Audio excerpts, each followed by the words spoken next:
A breeze of warmth snuck through the office walls. Ed stopped mid-yawn, tracing the odd temperature to a single, white, uninteresting door. Odd, he thought, that warmth should introduce itself at such a time, when the season of summer had long since pardoned itself, making room for autumn's chilly yet welcoming embrace. Though he was accustomed to unexpected guests, Ed couldn't help but lower his phone and gaze out the windows around him. Here in his shack beside the road, he could see nothing save the ring of dirt around him, illuminated by a single bulb secured outside the door. Taking a deep breath, Ed felt sweat begin to build atop his head, sliding down his bald exterior like children down a snowy hill. Of course, he hadn't seen snow in some time, as the heat of the desert made rain alone often difficult to experience. When they did come, they often carried heat and humidity, which left poor Ed's shack so miserable he'd oft considered switching to a desk job. But the nights, they were so good to him, giving him many wonderful things so many of his family screamed for at family gatherings, while quietly sipping down beverages they'd become all too familiar with in their personal moments. "You've got it good, Eddie," his sister-in-law Ruth had once claimed, sipping from a can while nieces and nephews laughed and played under the son's watchful care. "I don't give one care what anyone else says. You hold on to that shack. You hold on to that security job. It's the only thing that'll never let you go."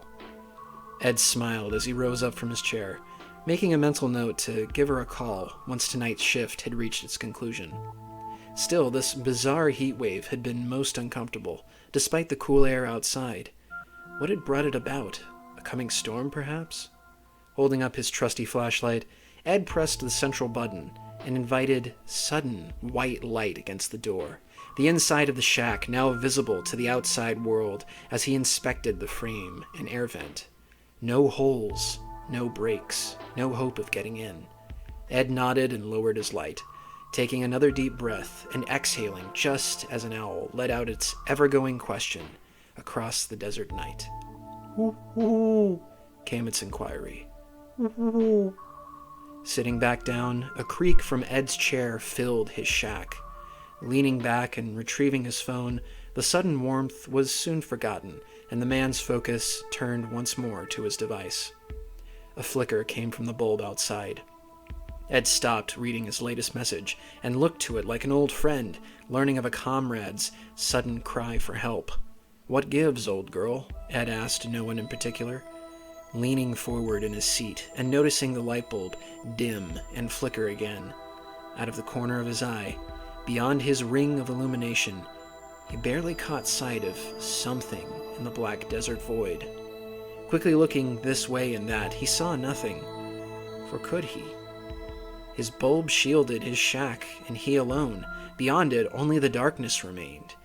And as well, with all unknown places, Ed could only second-guess what might have been. It was late, and small animals were common here in the desert, scurrying this way and that between cactuses and bush. Perhaps something had run past one of these said bushes. But if so, where did it go? Maybe a tumbleweed had blessed him on its nightly stroll, passing the shack on that warm breeze, just as confused as Ed was. If that were true, then a gentle tapping of dried branches over rock and dust should have flowed against the outside door, following the warmth and the air, not going away from it. Lifting his torch once more, Ed aimed the beam through the tinted glass out at the desert terrain. Just as every time before, the light was caught against the web of the interior glass, leaving only a few bits of fabricated white sunshine to punch through to the outside. Again, a rustle of dirt and sand. This time, the unwelcome sounds came from the side, away from the bulb, its flicker a long-forgotten memory, as Ed's sweat began to run down his neck. A rabbit, he told himself. That's all it had to be. Some poor little desert jack drawn into his single source of light. After all, Ed argued in his mind, if the moths were drawn in, then why not a rabbit or two? Only then did the warm breeze return, this time heavier than before. Swinging his light back to his door, His only way out to the real world, Ed felt hopelessness begin to sink through his flesh, burrowing into his mind with such speed he could almost taste the dust and debris left behind. Who or what was out there?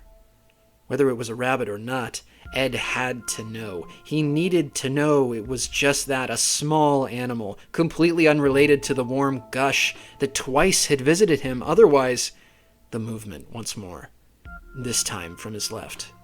Swinging his torch around, he felt his mouth open and close, yet no sound could find its way out.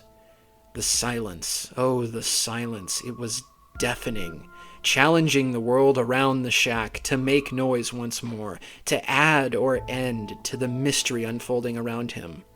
Silence followed Ed's every move. Nothing about the desert seemed familiar at all. The bulb flickered once more, like the eyelids of a child who refused to go asleep after a terrible night of night terrors. Came the sound, nearly making Ed drop his torch. Looking at the door, he examined it as another warm breeze passed over him, this time a little more forceful. The invisible force said again, this time sounding close, yet far. Who, Ed called, walking towards his door. The sound said again, the bulb flickering too many times to count, before popping and dying entirely. Darkness enveloped the shack. Ed's torch finally fell from his grasp, hitting the ground. It illuminated the floor in a line of white, ending in as the beam rested against the far wall. Ed, the voice whispered. Right behind his left ear, a smile, the only thing visible through the darkness. The end. A short story by Professor 10/28/21, completed at 8:29 p.m.